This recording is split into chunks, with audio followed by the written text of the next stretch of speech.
दोस्तों एक बार फिर स्वागत है आपका हमारे YouTube चैनल पर। आपसे एक रिक्वेस्ट ये है कि आप जो भी इस वीडियो को देखें पूरा देखें।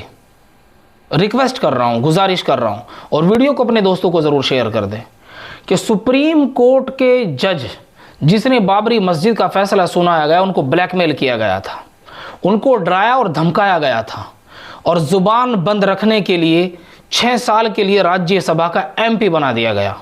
अब आप सोच रहे होंगे कि आज 22 अप्रैल 2025 को मैं इस तरह की बातें क्यों कर रहा हूं, जबकि बाबरी मस्जिद का फैसला हुए तकरीबन 4.5 साल गुजर चुके हैं।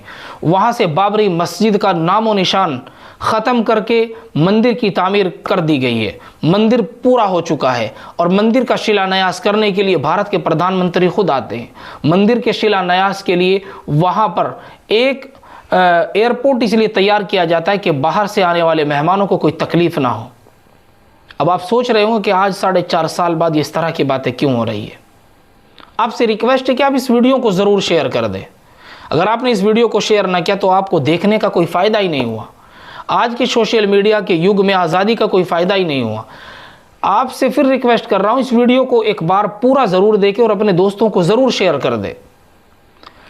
सुप्रीम कोर्ट के जज जो 5 जजेस थे वो देश में प्रेस कॉन्फ्रेंस करते हैं, सुप्रीम कोर्ट के सामने अपनी कुर्सियां डालते हैं और कहते हैं कि हमें न्याय दिया जाए। न्याय देने वाले जब न्याय मांग रहे थे, आज वक्फ अमेंडमेंट बिल को लेकर जब से रोक लगी है, जब से ये कहा गया है कि आप कोई भी कार्यवाही नहीं कर सकते, कार्रवाई हो रही है, रुक नहीं रही है। एक मस्जिद को कल ही नोटिस दे दिया गया पीलीभीत के अंदर, और भी बहुत सारे मामलात हैं। वीडियो ज़्यादा लंबा हो जाएगी इसलिए मैं ज़्यादा दूर तक नहीं जाऊँगा। सुप्रीम कोर्ट के वो जज जिन्होंने बाबरी मस्जिद का फैसला सुनाया, पहले तो वो खुद अपना फैसला मांग रहे थे, न्याय मांग रहे थे। अचानक से जब बाबरी मस्जिद का फैसला आया तो देश में इमरजेंसी जैसे हालात थे और देश में यूँ लग रहा था कि ऐसा लगता है कि देश में इमरजेंसी लग गई है और हर जगह पर सिक्योरिटी वाले इस वजह से खड़े थे, हमारे देश की आर्मी, हमारे देश की पुलिस इस वजह से खड़ी थी कहीं दंगे ना हो जाए। वो किसी शायर ने कुछ इस टाइप का शेर कहा था, मुझे याद नहीं आ रहा है, कि फैसला लिखा रखा है खिलाफ, सिर्फ सुनाना बाकी है। कुछ इस टाइप का था, मुझे याद नहीं आ रहा है। अब कमेंट करके मुझे वो शेर भी याद दिला दें। और ये बात अगर कोई आम आदमी कहता या मैं खुद कहता तो शायद आप भी यकीन न करते, लेकिन ये बात कोई और नहीं, ये बात बीजेपी का पालतू, RSS का पालतू पुष्पेंद्र कुलश्रेष्ठ कह रहा है।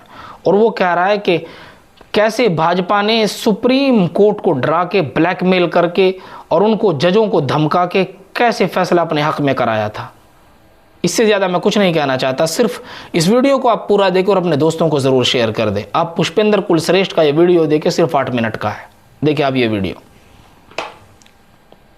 मंदिर के बारे में आप सब ने देखा होगा, टेलीविजनों पे एक देश के 4-5 जजेस साहब प्रेस कॉन्फ्रेंस कर रहे हैं और दुनिया में पहली बार देखा कि जजेस, सुप्रीम कोर्ट के जजेस पत्रकारों से न्याय मांग रहे हैं।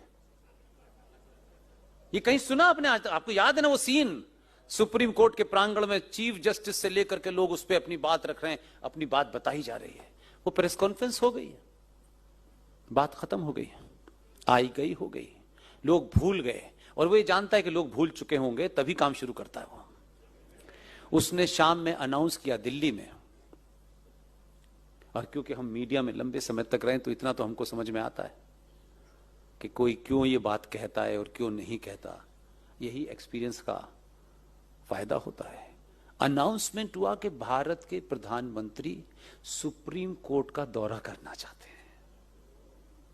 अब ये अनाउंसमेंट हुआ तो सैनिटाइज कर दी गई, SPG लग गई, सब झाड़ी वाड़ी, यहां तो कबूतर सब ढूंढा जा रहा है कि कोई कबूतर ना आ जाए, कोई बिल्ली ना आ जाए। अब आप ये तो मानेंगे कि जिस इंस्टीट्यूशन को वो देखने जा रहा है उस इंस्टीट्यूशन का टॉप वही घुमाएगा, कोई किलर तो घुमाएगा नहीं, घुमाएगा। और ये भी समझ में नहीं आया कि जब 15 साल गुजरात में था तब तो अदालतों के इतने चक्कर काटे, फिर क्या अदालत में देखना क्या चाहता है? इसे क्या देखना है? कोई सौंदर्यीकरण देखना है, कोई फूल पत्ती ढूंढनी है? तो वो जो छोटे वाले थे ना, छोटे से साइज के चीफ जस्टिस, उनको भी लगा कि आज पूरा घुमा ही दूंगा मैं इसको, इधर जा, इधर जा, इधर जा, इधर जा। पूरा देश देख रहा है कि वो चीफ, और वो क्या कहते हैं, बताइए जज साहिबान कहां बैठ के फैसला देते हैं? यहां बैठ के देते हैं। यहां कैसा है, ये कैसा है? जब सब कुछ हो गया, उसके कदम तेज तेज थे और उनको छोटे थे कदम, उनके कदम छोटे छोटे थे हो गए, तो उनसे बोले, एक पर्चा निकाला, ये देखा है आपने? बस नमस्कार, पूरा हो गया। और जज साहब बाहर आए। जज साहब बोले, राम मंदिर पे फैसला 40 दिन में दूंगा। कुछ लोगों को समझ नहीं आया कि ये कौन सा इंजेक्शन लगा है। और फिर 40 दिन के बाद फैसला आया, राम मंदिर यहीं बनेगा, यही मंदिर है। मालूम है क्या था? सत्ताएं सिर्फ ऑफिस में बैठ करके नहीं चलती हैं। हमारे पूर्वजों ने सत्ताएं सिर्फ बैठ के नहीं चलाई हैं। जमीन की हकीकत, जो कागज दिखाया था ना, वो कागज उनके दामाद का था। उनके दामाद कहीं किसी राज्य सरकार में जज हैं जो करप्शन में फंसे हुए थे। और देखिए, इसमें ईमानदार है वो। नहीं, उसकी ईमानदारी बता रहा हूं, आप पहले से हंस रहे हो। वो ईमानदारी देखिए उसकी कितनी है। जैसे ही उन्होंने फैसला दे दिया, हम आप भारत माता की जय, हम सब खुशी खुशी घूम रहे थे, लेकिन पीछे का जो होमवर्क है वो नहीं पता किसी को। उसने फैसला देने के बाद निगाह गड़ा के रखी कि ये रिटायर किस दिन होने वाले हैं। वो जिस दिन रिटायर होके तेजी तेजी से बाहर आए और घर पे पहुंचे, वो ये जानता है मनुष्य मनुष्य है, उसमें लालच भी है, उसमें सब कुछ भी है, उसमें द्वेष भी है, उसमें बदला भी है। वो कोई खाली नहीं छोड़ता, पता नहीं कब बहक जाए। बहकने के तो पैसे लगते नहीं है। वो घर पहुंचे, घर पहुंच के उन्होंने कोट टांगा, रिटायरमेंट समाप्त हो गया उनका। रिटायरमेंट के बाद जब वो घर पहुंचे तो एक आदमी पहुंचा और एक लिफाफा दिया उनको, सर ये है आपके लिए।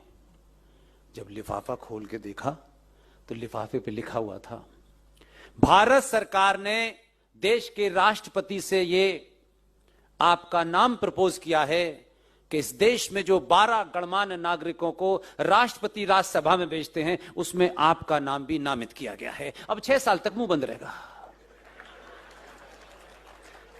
राम मंदिर का फैसला आ गया। आप समझ रहे हैं? इसलिए मैंने कहा कि भाई, जो दिखता है उसके पीछे भी कुछ होता है। मैं इसलिए साथ खड़ा हूं। मुझ पे आरोप लगाओ, मुझे कोई फर्क नहीं पड़ता। मैं इसको बोलूं, मैं ऐसे योद्धाओं को बार बार चुनूंगा, 1000 बार चुनूंगा और चुनता रहूंगा। मुझे उसने क्या किया है, न मुझे आलू में इंटरेस्ट है, न प्याज में इंटरेस्ट है। ये जीवन है, जीवन में कभी प्याज कम होगी, सस्ती होगी, लेकिन हमारी सभ्यता, जिसके नाम लेने से आपको दुनिया में यह गर्व हो कि हमसा न कोई था न हो सकता है, अगर उसकी स्थापना में अगर राजा ने कुछ ऊपर नीचे भी किया है तो भी सही है। अब बताइए, किसने उसको 240 पे रोका? आपको सब कुछ चाहिए, लेकिन 5 साल में बिना पैसे के, कोई इन्वेस्टमेंट के, 5 साल में आप 1 मिनट 30 सेकंड के लिए सनातनी नहीं हुए। यह शर्म की बात है। उस 30 सेकंड में आपको जाति, मेरा, तेरा, इसको नीचे दिखाना है, उसको नीचे दिखाना है। आपने उसे 240 पर रोक दिया है। किससे बदला ले रहे हो? किसको स्थापित करना चाहते हो?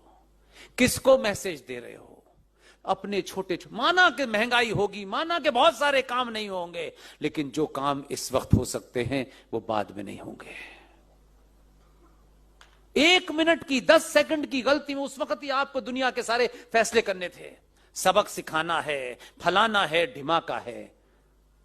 मैं फिर कह रहा हूं, शांति बनाए रखिए। 272 जिस दिन हो जाएंगे उस दिन वक्फ बोर्ड 24 घंटे में हट जाएगा। मुझे इसलिए आपने अगर गलती कर ली है और प्रायश्चित है तो दोबारा गलती मत कीजिएगा। एक छोटी सी गलती हजारों साल तक कितना बड़ा नुकसान करती है, यह हमने हमेशा देखा कि जब जब डिसाइसिव बात हमको करनी थी उसी वक्त हमने इतने सारे सवाल खड़े कर दिए हैं। अगर इतिहास में चचा फूल वाले को प्रधानमंत्री बना दिया गया, जिसको उस अपनी पार्टी के लोगों ने अध्यक्ष नहीं बनाया, वो इस देश का पहला प्रधानमंत्री हो गया। और ये गलत नैरेटिव सेट कर दिया, झूठ बोला कि 15 अगस्त 1947 को जवाहरलाल नेहरू ने शपथ ली थी। जवाहरलाल नेहरू ने पहली शपथ 47 में नहीं ली थी, 2 सितंबर 46 में ली थी। लॉर्ड वॉविल ने उन्हें शपथ दिलाई थी। यह सच्चाई नहीं जानना चाहते आप। उस वक्त भी ऐसे महान लोग थे। वो ठीक है कांग्रेस पार्टी में होंगे, लेकिन कांग्रेस पार्टी आज की पार्टी नहीं थी, वो वाली पार्टी थी। उसमें कैसे महान लोग थे ये इसका पता नहीं लगाया आपने। मैं इसलिए आपको बताता हूं कि बार बार शत्रु को सिर्फ इस वजह से मत देखिए कि वो इधर खड़ा हुआ है। हो सकता है कि वो इधर खड़े होने के बाद भी कुछ बड़ा कर सकता हो।